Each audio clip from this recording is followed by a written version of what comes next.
I want to thank Bonnie Seaman, the chairman of the Arts and Philosophy Department, for her support. Terry Goldstein, who is the secretary of that department, for all she does.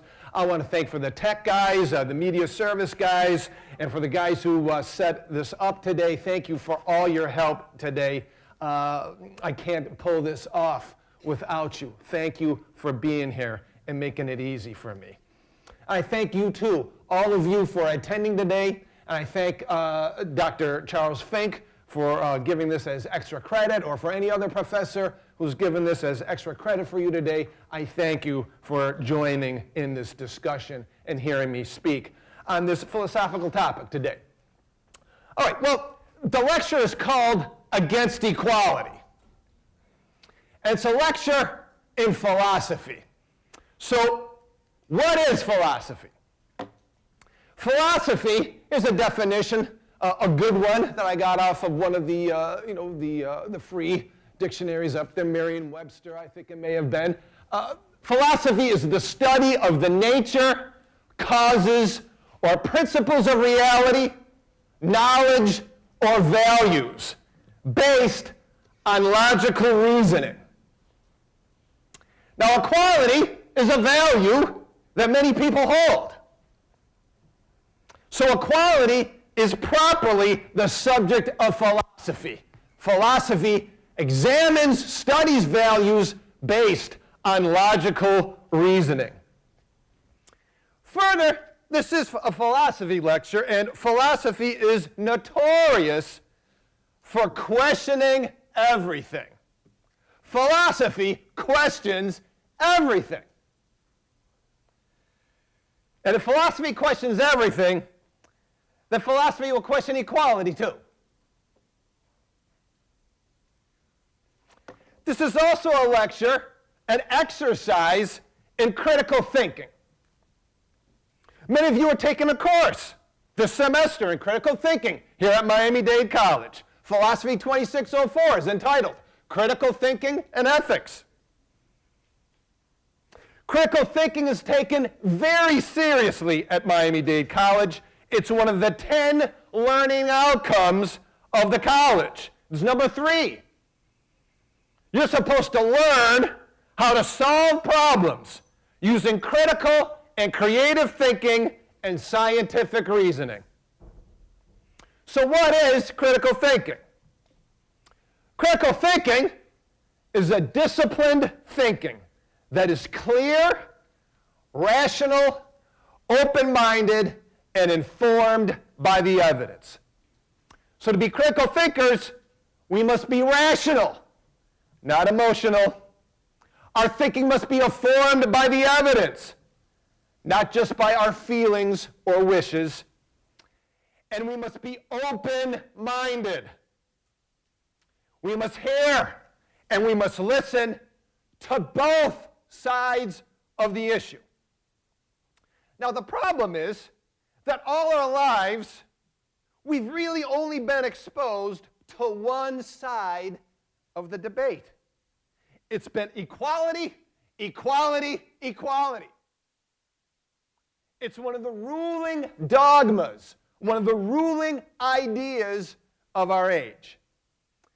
But to be critical thinkers about equality, we have to hear then the other side.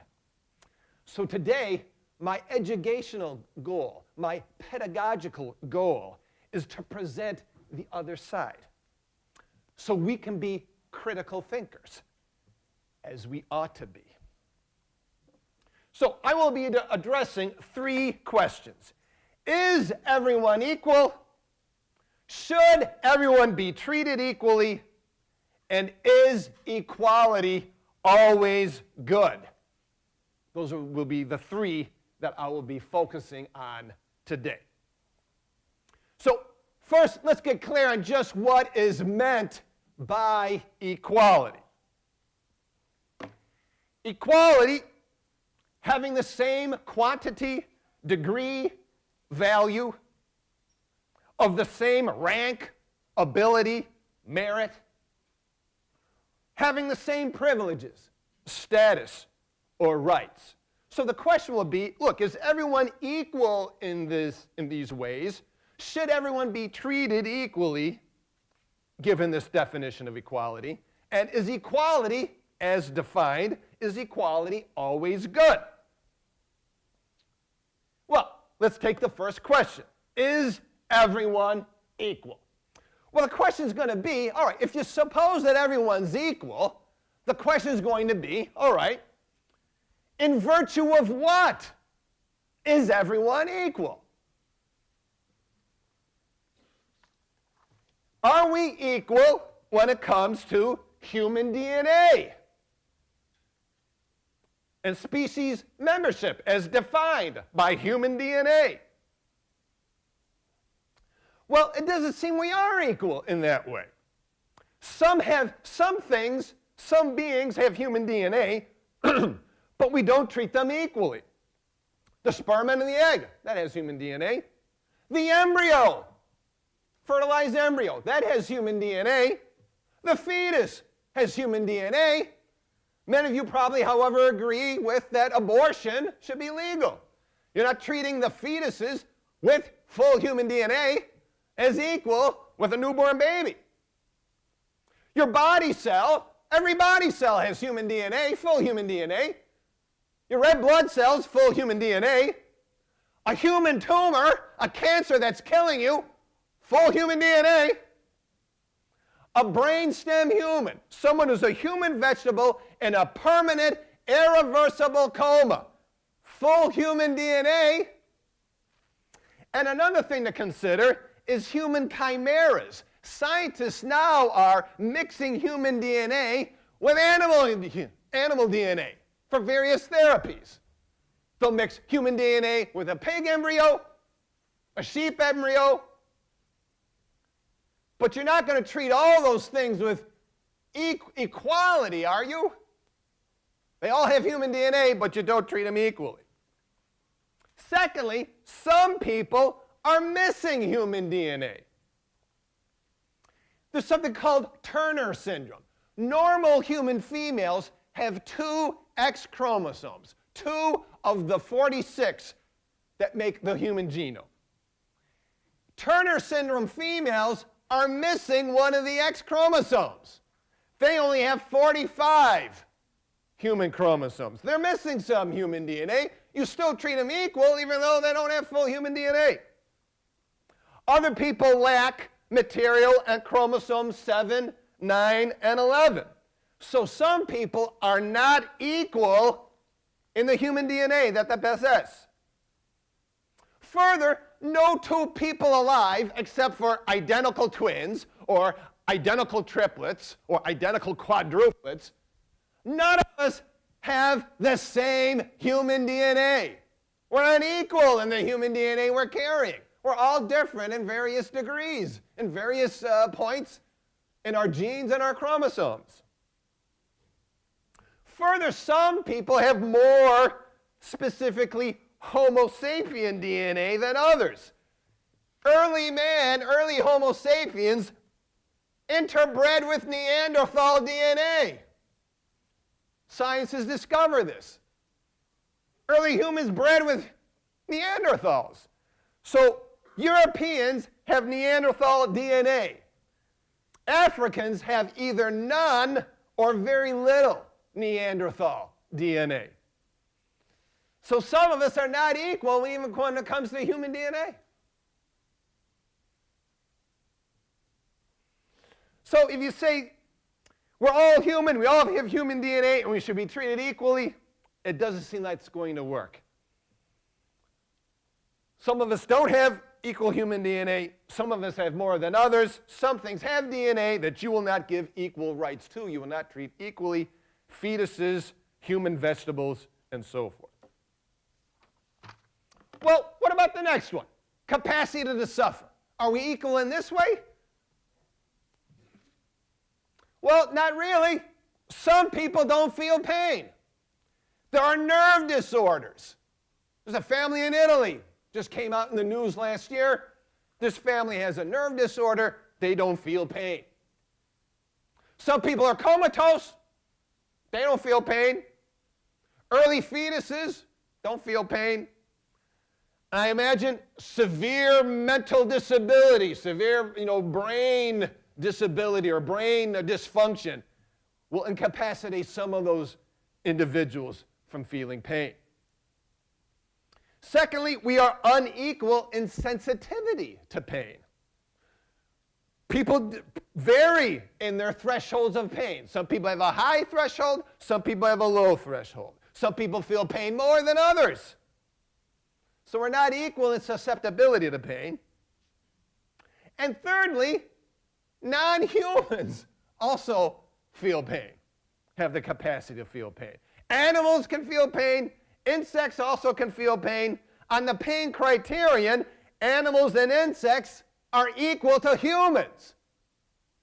I imagine that most of you would not want to grant equality to animals and insects on that score. Reason, what about that? What about the capacity to reason? Are humans all equal in that? Not there either. Some humans have no capacity to reason. Fetuses, newborn babies, the severely mentally disabled, comatose people don't have a capacity to reason. They're not equal on that score. Not all humans are equal there. Nor are we equal in reason or rationality. Some of us have much greater reason or are much more rational than others. There's geniuses and there's idiots. Some are more intelligent than others. Einstein is more intelligent than someone with Down syndrome. Just a fact. Further, some of you might want to say some animals can reason. Well, for any animal that you're going to say can reason, you're going to have to grant equality with that animal, with human beings. You're going to have to treat them equally if if reason is the basis for equal treatment. Well, what about the last one here? How about having a soul, being created by God? In fact, the Declaration of Independence, written by Thomas Jefferson, seems to rely on this. We hold these truths to be self-evident, that all men are created equal, that they are endowed by their Creator with certain unalienable rights. So the Declaration seems to base it on the soul or created by God proposal. However, look, if you take philosophy courses, you realize there's not strong proof for an immaterial, non-physical soul or for the existence of a God. What proof is there? Do you think you can prove it? If you think, as I see most students in my classes say, they believe you really can't prove those things, it's just a matter of faith, then you don't have a proof that people are equal in that way.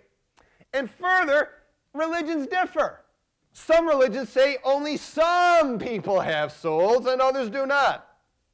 Or some religions say not all souls are equal.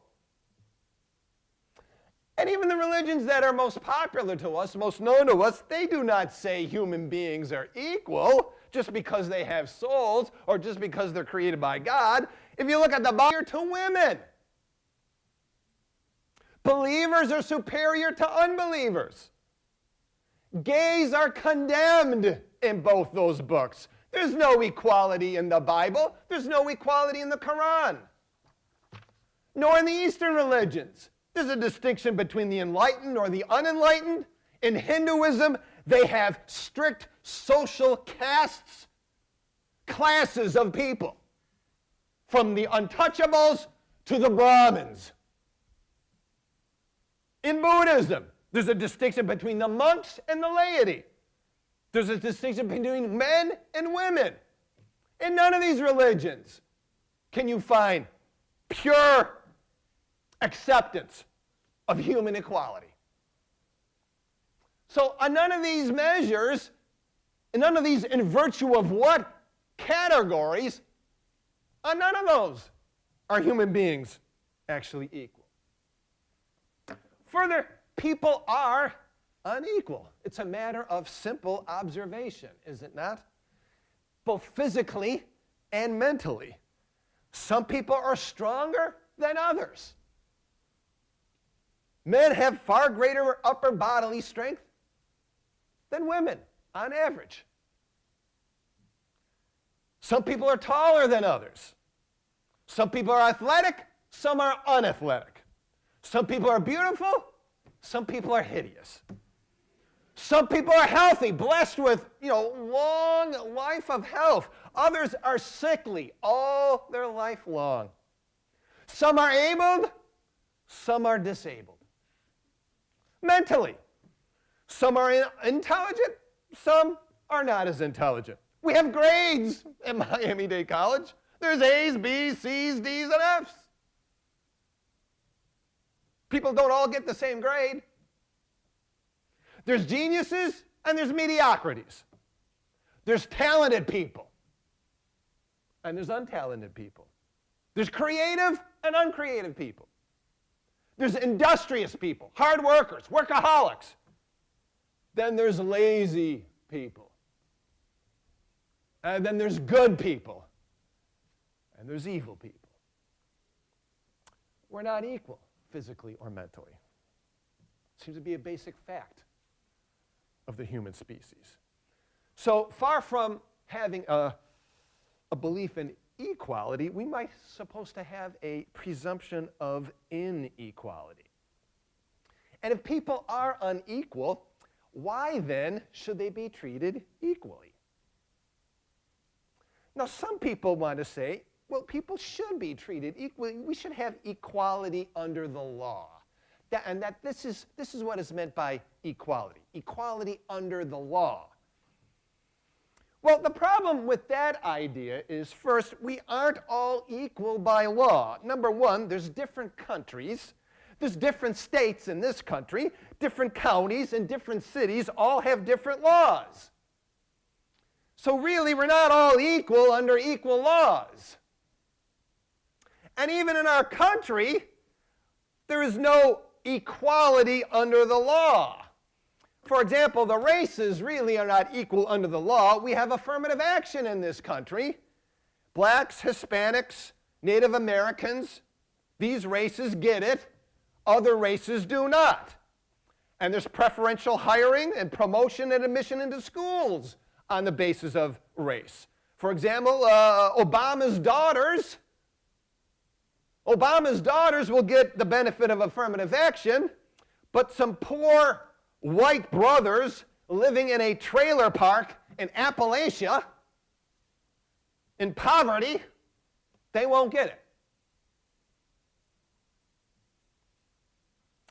Here's a stat. A Princeton study came out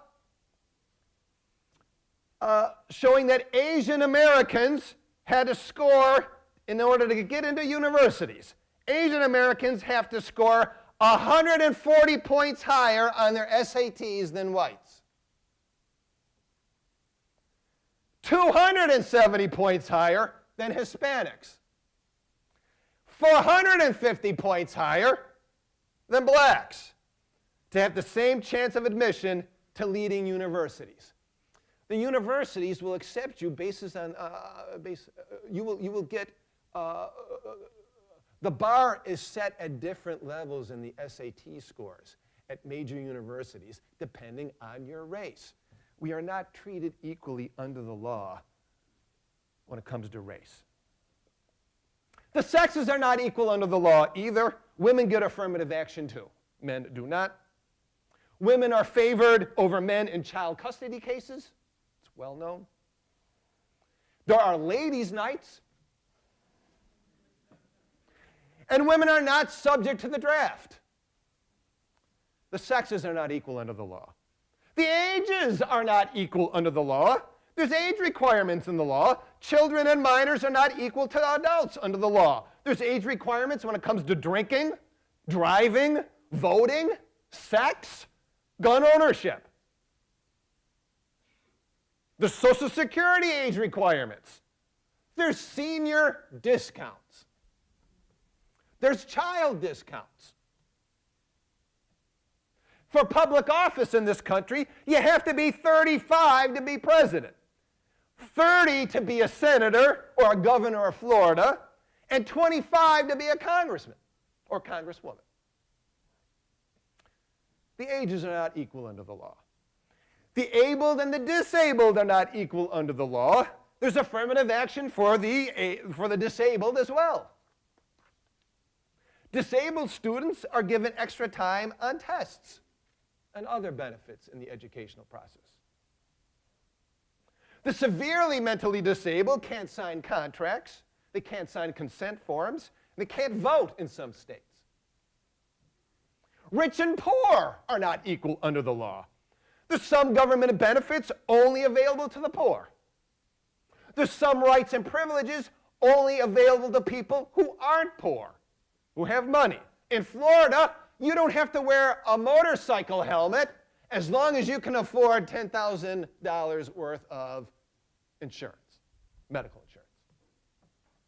If you're not rich enough to do that, you got to put the helmet on.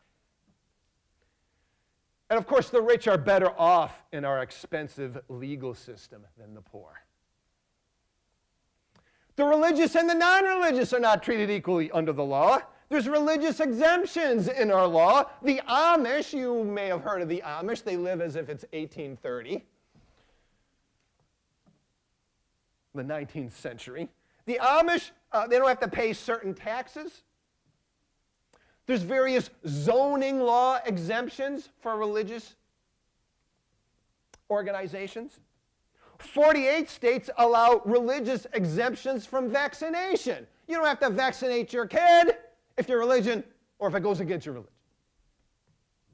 43 states give some time of criminal or civil immunity to parents who injure their children by withholding medical care on religious grounds.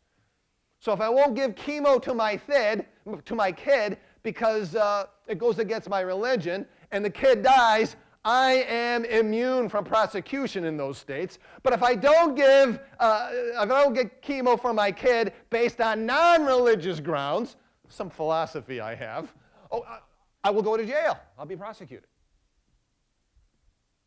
The religious and the non-religious are not treated equally.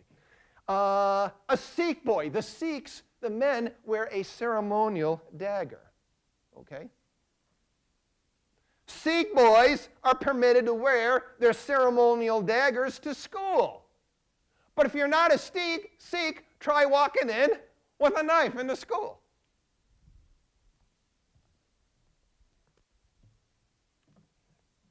Citizens and non-citizens are not equal under the law. Non-citizens can't vote. There's diplomatic immunity. If you're a diplomat from a foreign country and you commit a crime here in this country, you get diplomatic immunity. They won't prosecute you. You'll just get sent back from where you came. Legal immigrants, they're not treated equally with illegal immigrants in this country. If you're not born a citizen of this country, you can't become president. Arnold Schwarzenegger was governor of California. He can't become president. He was born in Austria. Criminals and non-criminals are not equal under the law. People in prison can't vote.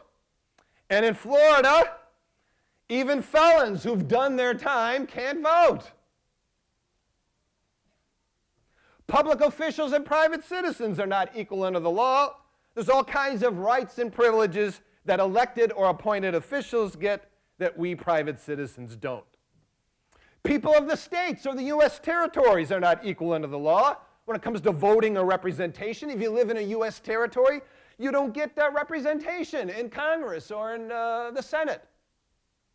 The people of Samoa, a U.S. territory, are considered non-citizen nationals. They can't vote, they can't run for office, they can't be officers in the military. Fetuses and non-fetuses are not equal under the law. Fetuses can be killed. Of course, newborn babies or adults can't.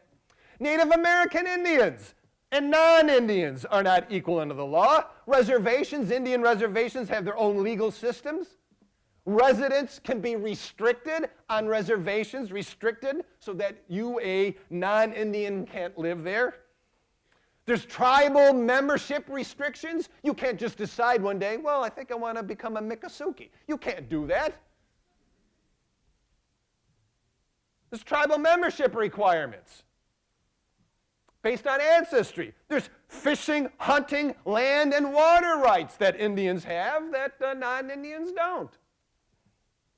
Not everyone's equal to join the U.S. Army.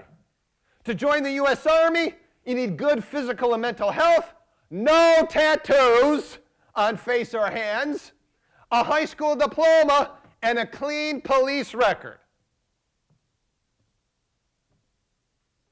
Now, perhaps you think that some of these inequalities I've just enumerated, they're justified. But that means you think people should not be treated equally under the law.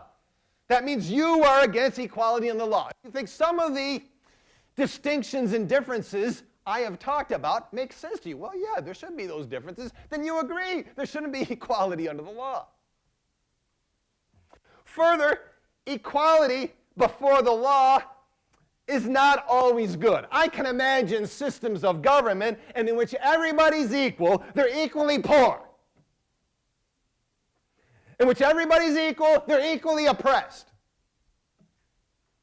They're equally unfree. No freedom of speech for anybody. Well, that would be equal. That would be equality under the law. Would that be good? No. It would be better if everyone was better off, but there was still some inequality here and there, rather than everybody be equally oppressed or equally impoverished. So equality is not this fundamental overruling value that it seems many people want to suggest that it is. Further, in general, people should not be treated equal. There's all kinds of other ways that we think people should not be treated equally. I talked about grades just a moment ago. People should not be treated equally when it comes to grades. Those people who do A work should get A's. We have an honors college in this campus and honors classes. Not everybody can get into those classes. Not everybody can get in. The innocent should not be treated equal to the guilty. The good should not be treated equal to the bad. The talented should not be treated equal to the untalented. The competent should not be treated equal to the incompetent. Friends should not be treated equal with enemies. The sane should not be treated equal to the insane. The healthy should not be treated equal to the sick. The expert should not be treated equal to the non-expert. The qualified should not be treated equal to the unqualified. And the genius should not be treated equal to the idiot. Family and loved ones should not be treated equal to complete strangers. Should you buy everybody birthday presents? You don't treat everybody equal when it comes to birthday presents or Christmas gifts or favors. Your own children should not be treated equal to the children of strangers. Should you feed everybody's kids? Clothe them and bathe them? Think about drowning cases. Suppose I got two people drowned. Two people drowning at different points in the lake. I have one life ring, okay? I can only throw it to one of them. Suppose it's you. You got the life ring. You can only throw it to one of these people. One is a complete stranger. The other one is your mom. You got to treat them equal? Got to flip a coin. Call it, Mom. Sorry, you lose.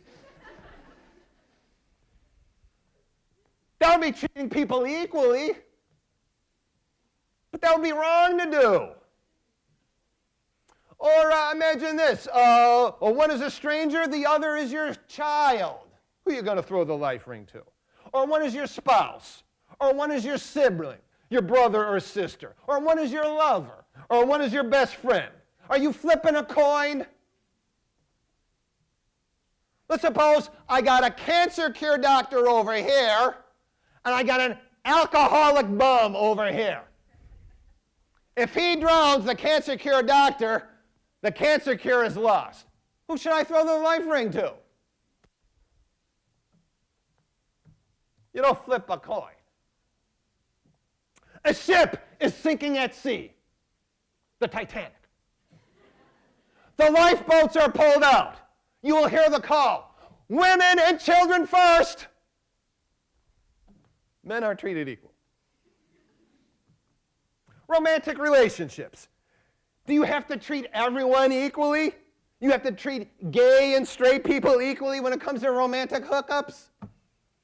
Gay people should be open to, going out with straight women. You straight men should be open to going out with gay men. You got to treat everybody equal this way. You have to treat hot people equally to not people. You have to treat trans people equally to cis people. So if someone identifies as a woman but still has a penis, and you're a man, you have to be open to this. Otherwise, you're discriminatory. You probably don't think you should treat all people equally when it comes to romantic relationships. What about interracial dating? Do you have to be interracial?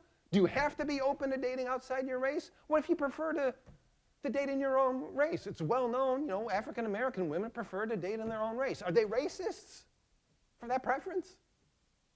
Do they have to treat everybody equal? Perhaps you'll say no. Well, if so, then you're saying people don't have to be treated equally. And do you have to be open, treat everybody equal when it comes to age? You got to be open to having sex with kids? You got to be open to having sex with 90-year-old people? You have to be open to incest? If you're not open to incest, well, you're not treating your brother or your sister or your mom or your father equal? Adultery. You have to be open to having sex with other people's husbands and wives?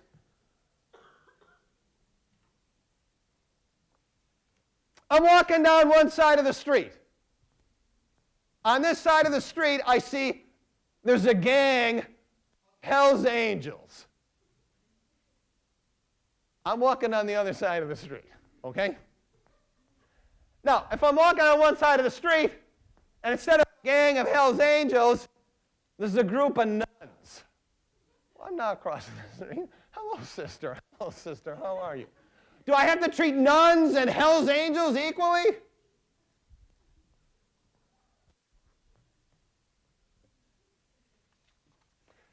Do you have to treat Hitler and Martin Luther King equally?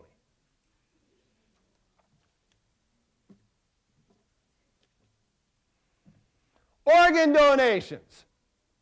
If there's a liver available, should that liver be equally available just by chance for lifelong alcoholics who drank their liver into dysfunction, or someone who was in a car accident through no fault of their own? So they all have an equal chance in getting a liver? All right, so there's all kinds of ways in which we don't treat people equally, and we don't think they should be treated equally. Further, let me give you a couple of other objections to equality. I'm suggesting equality is not always good. First objection is the leveling objection. That is, to level people down so they're all equal. See, if you believe in equality as a value, as a very strong overriding value, then you must say that if you can level everyone down so they're equal at the same equal low level, that's good, because it's equal. So if equality is always good, then everyone being equally miserable is good. If equality is always good, then treating everyone equally badly is good, because it's equal. If equality is always good, then everyone being equally oppressed is good. Everyone being equally stupid, bad, racist, lazy, diseased, miserable, starving, that would all be good, because it's all equal. But that's absurd, right?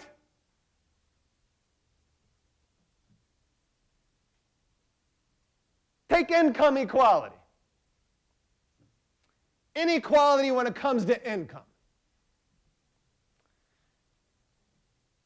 The two countries with the most income equality, in which people are most equal when it comes to their income, are Afghanistan and Ethiopia.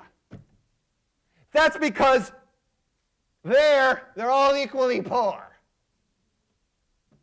The United States, out of 176 countries, Afghanistan and Ethiopia at the top, the United States comes at 169 out of 176. Okay? We're almost the most unequal country in the world. Would it be better to live in Afghanistan or Ethiopia? If not, then you're saying, well, you know, it's not, equality in itself is not always good. I got another objection here I call communist clone-topia. To make everybody equal, if equality is the ideal, what would you have to have so that everyone is truly equal, completely equal? You'd have to have a communist clone-topia, is what I'm saying. Everyone would have to be the same. They'd all be clones, and they'd all be females. They'd have to be of one race, and they have to be in an equal communist society. No one gets any benefit or any more money than anybody else. That's got to be enforced on anyone so that there's always equality. They got to be raised collectively to make sure that, you know, some parents aren't giving advantages to their kids, advantages that these parents don't give. They got to be raised in a, you know, like in a collective environment. And in the exact same culture. That would be the situation of greatest possible equality. Does that sound good to you? If not, then equality is not always good. Further, equality is impossible. Even in communist clone-topia, equality will be impossible. Why? There will always be accidents. Accidents that happen to people. So some people will end up being able or disabled, diseased or healthy. Some will be better off than others. Even identical twins today, raised in the same family with the same genes, they can turn out to be very different people. It's very hard to get people to be exactly the same. So true equality really is impossible, even in communist clone-topia. But what's impossible cannot be good. Lastly, equality goes against diversity.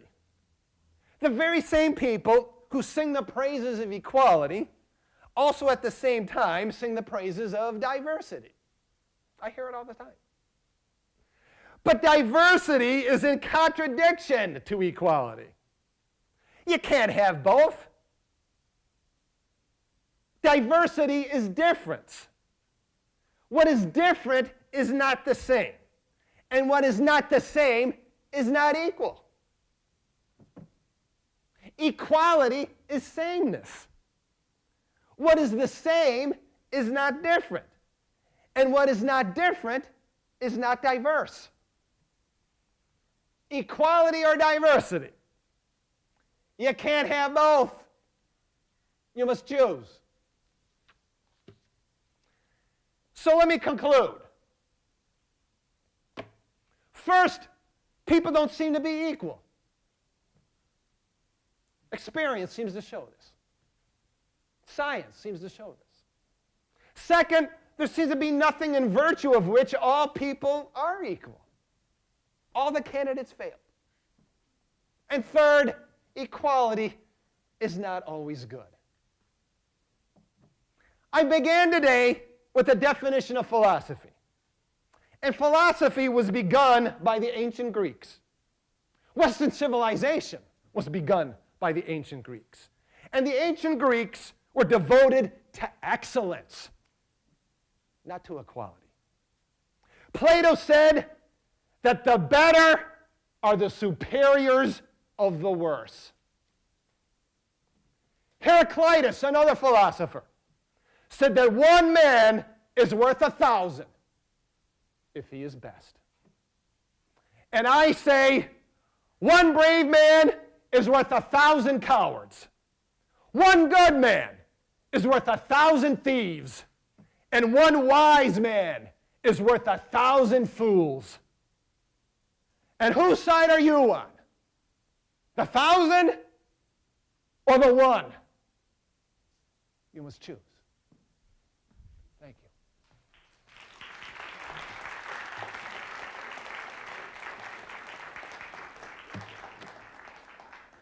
Okay, I got a microphone there. Is that microphone set up so that people can ask questions or hit me with objections or criticisms, or if there's comments? So I know that a lot of countries are, allowing more equality. They're trying to organize systems like that, and the U.S. is lacking that, and we're trying to see somewhat of how to make that possible. Why is it becoming such a big deal now, and why is it so complicated to just try to sort of find a way to organize it in a proper manner without it being such an issue? Okay, I'm not sure I'm exactly following you here. So you're saying that the United States is trying to make other countries more equal? Is that what you're saying? No, the U.S. itself, the people who live in the U.S. are wanting certain things to change and be equal, but we're having more challenges with setting things like that based off, and other countries like Sweden, things are more organized. There's more equality in a sense, I feel. Yeah, but look, Sweden is changing. Sweden has a huge influx of migrants from Islamic countries, okay? So what's going on now in Sweden is that certain aspects of Islamic Sharia law are being instituted. And if you know anything about Islamic Sharia law, it does not treat people equally. Okay, it does not treat men and women equally. It does not treat gays and straights equally. It does not treat believers and unbelievers equally. So, Sweden used to be, pointed out as a place of equality, but it's now starting to turn. And further, Sweden didn't always have real equality. For Sweden and the rest of Europe, in fact, the rest of the world, doesn't really have free speech. So only the United States has a First Amendment. In Sweden and other countries of Western Europe, you don't have free speech. And so if you say something, so for example, what's going on in Sweden today, if you say something against Islamic immigration, you are arrested, there's certain sanctions against you. Whereas if some Islamic imam or mullah or cleric is putting forth his Islamic views, his Sharia views, that's deemed to be acceptable. So you don't have equality there. Further, I gave you some indication to think that equality is not always good or not always right. So if you're saying that, if you're calling for more equality, the question is going to be, on what grounds? Why do you think people should be treated equally? And if they should be treated equally, on what grounds should they be treated equally?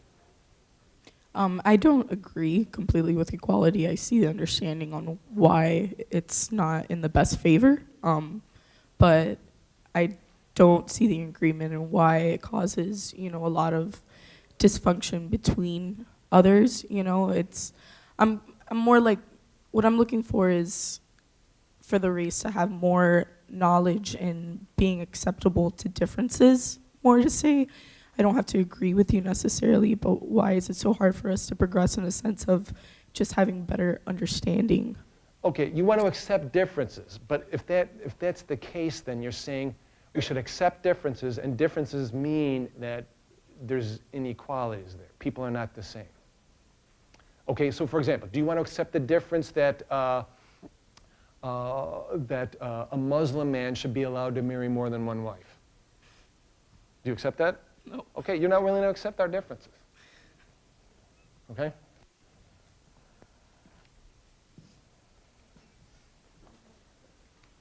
Yes. So you made several arguments against equality under the law, and I just have one question. It seems that all of that led to you not really being supportive of an egalitarian society, which I do understand your points, and they do hold a lot of validity. However, my question is, if you have, let's say, men and women working in one company, and let's say, like you said, they should get paid based on merit. That's what salary should be based on. But what if the inequality goes further and the pay is based on differences in gender or maybe nepotism because, oh, you're different from everyone in the company because I'm the CEO and you're my son? How do you address that? Well, do you think that nepotism in itself is wrong? I mean, let's suppose... Absolutely. Oh, okay, wait. Let me give you this case. Let's suppose I have a restaurant. Okay, I'm the one who built that restaurant. I'm the one who brought it into existence. It's doing successful, okay? You know, I have many employees, but I want to keep the restaurant in my family. So I'm handing it down to my kid, my son, my eldest son, who wants to take it over. That's nepotism. Is that wrong?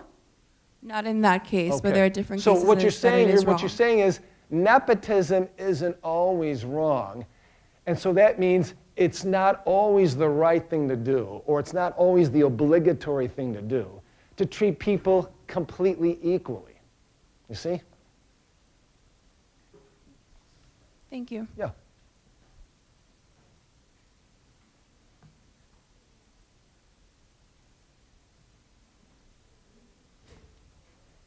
Other questions, criticisms, objections, comments?